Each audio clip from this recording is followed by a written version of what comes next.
Hey guys, welcome back to my channel. For this guide, I'll be teaching you the most efficient and fastest way to hit TL70 and beat MOC12.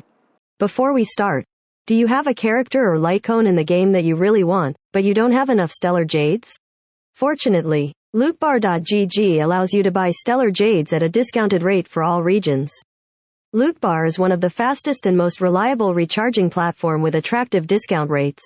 For an example, I will buy the 1980 Stellar Jade package for $26.40, which otherwise would have cost me $29.99, saving me a total of 20%, and also new users get an additional 5% off. To purchase, simply enter your UID and region and to receive your package in less than 30 minutes. All recharges are done through the official channel with miHoYo, which allows you to enjoy all top-up offers. Now you will be ready to get your favorite characters. Check the link in the description and pinned comment to get the amazing discounts. What to do in the early game. 1. Always complete main missions first. Only once you're stuck due to Trailblaze level you can start to do your side missions. 2. Prioritize side missions that offer the most EXP and Jades.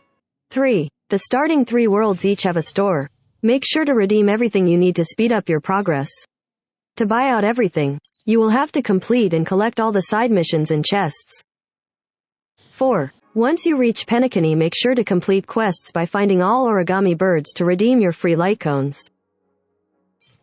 5. Always finish events. Ever since playing HSR from day 1, I have never farmed for Relics for EXP, Litecoins, materials or credits, as events will be your main source of income. 6. Assignments are very important. Not doing them can set your account back a ton. You have a limit of 4 assignments that you can assign. Always use all assignments on EXP materials and credits. For the last assignment, players should always pick character materials. For new players, drop the credits and choose 2 character materials instead. Only once you have sufficient character materials, you can drop it or rotate for credits instead. Players will just have to gauge and plan ahead. Personally, I made sure to have at least 300 character materials on all my units before I switched to credits, but you would most likely have your 4th assignment already. What to not do. 1. Never farm for Calyx materials. If you do your dailies and finish events, you will never need it. It's just a waste of Trailblaze power. As long as you're smart with your credits, you won't ever need them, even at TL65. Also, once you hit TL70, you will have an excess amount of credits as your EXP will be converted into credits. 2. Always plan ahead for farming traces and ascension materials for your DPS first, afterwards your sustain and lastly support units. 3. Leveling up units that you do not use just to get more silver tickets. Trust me, you will struggle as you will need to have a second fully built team once you hit TL40, where you will hit a brick with credit and EXP materials which will set your account back. 4. Keep your DPS at level 70 or 75 at max. Never upgrade them to level 80. It costs way too much materials and credits for barely any DPS. Only once you hit TL65 you may invest 1 or 2 DPS to level 80 if you have spare EXP materials and credits. Supports or sustain units should be no higher than level 60. Level 70 is honestly not needed unless you have units that require their 3rd trace bonus abilities. Healers should be at level 70 at max even if you have limited 5-star healers. Preservation units are fine with hitting level 80 as their stats matter a lot to keep your team alive. For Echo of War, make sure to always plan and farm ahead for the advanced trace materials you need, as there's a limit of 3 per week. Only during the early game it's good to max out the limit due to 10 less stamina required, which is cost effective to farm Relic EXP compared to Cavern Relic, as you're not able to get gold relics yet. For Litecoin Manifest, you will be able to get 4-star Litecoins for free. Make sure you never waste your Lucent Afterglow, as they're hard to come by, where you mainly get it from MOC runs. After playing for a year, I was only able to S55 Litecoins from the store. When to farm Relics, Ascension or Trace materials. Players should always pre-farm Trace and Ascension materials for all your units before the next Equilibrium level, only then you can start farming on Relics. For example, you just hit TL40 and you need Relic EXP, focus on Relics till you're TL45. After that you can start to focus or pre-farm Trace and Ascension materials, before your next Equilibrium level. This way your account won't hit a brick. Players will just have to roughly gauge themselves. This is an optional tip. You can defeat the main story boss on the same day before ascending your account level. Especially when you reach Penacony, where both Sam and Aventurine gets pretty hard to beat when your units are now underbuilt. Trace levels. Never upgrade your traces to the max level or upgrade useless traces. For example, hitting level 8 is more than enough. Level 10 has very diminishing returns. Only once you're at TL 65 you can upgrade to level 10 if you have the desired relic stats for your units. Relics. 1. Never upgrade your relics to the max level and make sure your relics are all at an even level. For example, if you have purple relics, make sure all of them are level 9. Only when you have spare materials you can upgrade them to level 12, but make sure you focus on the most impactful slot, for example, the chest piece for DPS units. 2. Only once you hit TL 40 you can start to focus a little on relic farming, as you're able to get 1 gold relic per run. I recommend 2 to 3 days per week on relic farming. Only once you hit TL 50 you can invest a little more if you have already pre-farmed for your units' next ascensions. TL 60 is a great time to focus more on relics, as you will be gearing up for MOC, which is the end game content. Which relics to farm? 1. You should always farm for DPS sets as your main priority. Supports or sustain units are honestly fine with rainbow sets, which means no set bonuses on them. For example, it's possible for Bronya to hit 156 or 160 speed with rainbow sets and she wouldn't benefit from any set bonuses. If you aren't able to farm for your main DPS best in slot relic yet, I recommend to farm for the messenger set, since it can help you to easily achieve higher speed break points on your support units. For example, Pella at 156 or 160 speed is crucial for Acheron. 2. Never throw away gold relic pieces. You want your inventory to be pretty full and not empty. This way you can instantly slap on an S-tier relic for any future units. With an empty relic inventory, you will struggle a ton, where you will have to restart farming all over again, where you want to have Trailblaze power to farm for ascension or trace materials. Unless you know that the pieces are trash, where you will never use it. 3. Make sure you always check the gold pieces and mark them as discarded if they're trash after farming.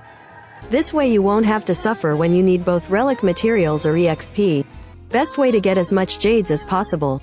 Complete your dailies, weekly, events. Checking in for Star Rail daily rewards, missions and picking up chests. Don't forget to subscribe, as I always upload new codes that are available every month. 2. Saving fuel or Trailblaze power is bad for your progression, as higher Trailblaze level equals to more StellarJades, materials and EXP for your account, but never spend your Trailblaze power on stuff you don't need. 3. Clearing MOC stages as early as you can will set your account at a faster pace to increase the max amount of pulls you're getting.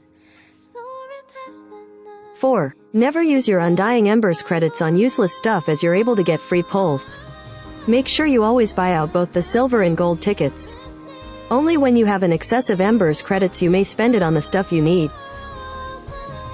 On to Simulated Universe. Make sure to not save your fuel if can hit the next equilibrium level before the week resets, as you're able to get more rewards, but if you calculated that you won't have enough fuel, just hold on and save it, as you never know when you might need that extra Trailblaze power.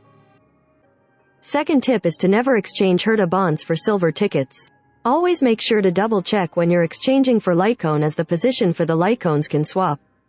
The main reason to never exchange for silver tickets is that even if you save up for 1 year, you would only get 24 silver tickets, where it won't benefit you at all even if you saved for 2 years LMAO. Especially when it takes a year just to barely buy out every single Lightcone at S5. This may seem pretty obvious, but you never want to exchange your StellarJades for silver tickets, even if you're just 1 pull away from the 300 selector. Or if there's a 5-star unit you really want on the standard banner. After playing for 8 months, you'll only be able to hit 300 pulls. And there's only a 1 in 14 chance to get the unit or Lightcone you want. So just leave it to luck when you fail your 50-50 on limited banners. Now on to team building. You always need 2 sustain units no matter what, and preferably both of them are limited 5 stars due to needing 2 teams for MOC. Early game wise you can just build Natasha, and for your secondary sustain unit I recommend either selecting Gallagher or Lynx, depending on which can benefit your DPS more. Or the one with higher Eidolon, as 4-star sustains are pretty bad without their Eidolons for end game content. Or if you have Jeopard, he will carry your team to MOC 12. On to the pulling section. Tip 1. Avoid FOMO and pulling for the wrong units. Make sure you really like the unit and plan ahead on who you should truly be pulling for. The best question to ask yourself is whether this unit will improve my account in any way. Will I be able to clear MOC 12 with this unit, especially when I'm stuck at MOC 10 for example? Tip 2. Pulling for the right units. Never pull for every single DPS unit as it will set your account back a ton unless you already have 2 limited 5-star sustain and support units. Instead, try to pull for a truly universal unit you like. For example, Boothill or Firefly E1, where both units are able to manipulate weaknesses. This is the best move possible for your account where you're pretty much set for life.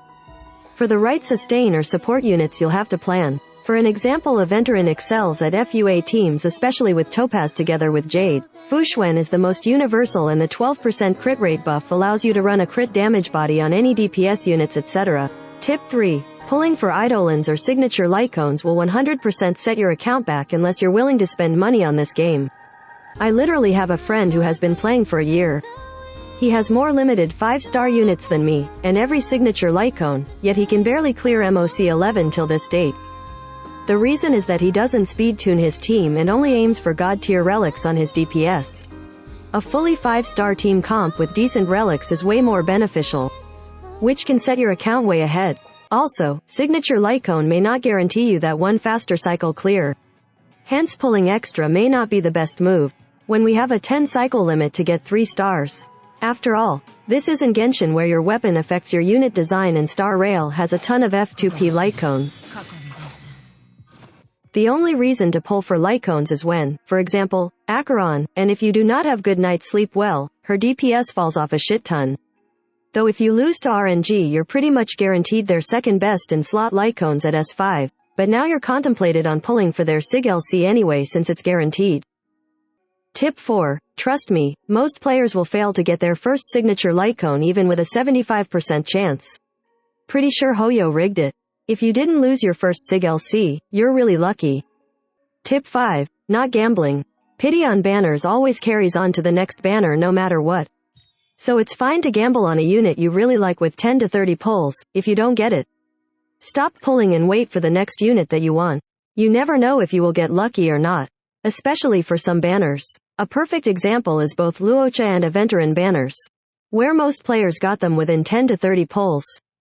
Tip 6. Pulling just 4-star units Eidolons on a limited banner is the worst thing to do as eventually that 4-star will be replaced and HSR does give out 4-star selector units once in a while, especially when there's a risk that you will get a 5-star unit that you do not like. Best value for caching. Supply Pass has the best value where it's a must for light spenders. Personally, I get the Supply Pass every month as sometimes I do want to pull for 2 units in a month. Don't forget about lootbar.gg where you're able to save a ton of money. And followed by the Battle Pass. Though personally, I would never buy it as it can't compete with the Supply Pass unless your account is hard stuck. For Oneric Pouch, the highest to the lowest amount for the best value. And thanks again to both lootbar.gg and you guys for supporting the channel. I will be giving back to the community for hitting 1k subs by giving away Supply Passes to 5 random lucky winners. To participate, just comment down your UID and region. Make sure everything is correct as edited comments aren't allowed.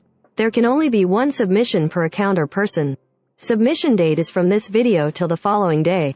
Do not use StellarJades that you did not have knowledge of topping up to protect yourself from trolls.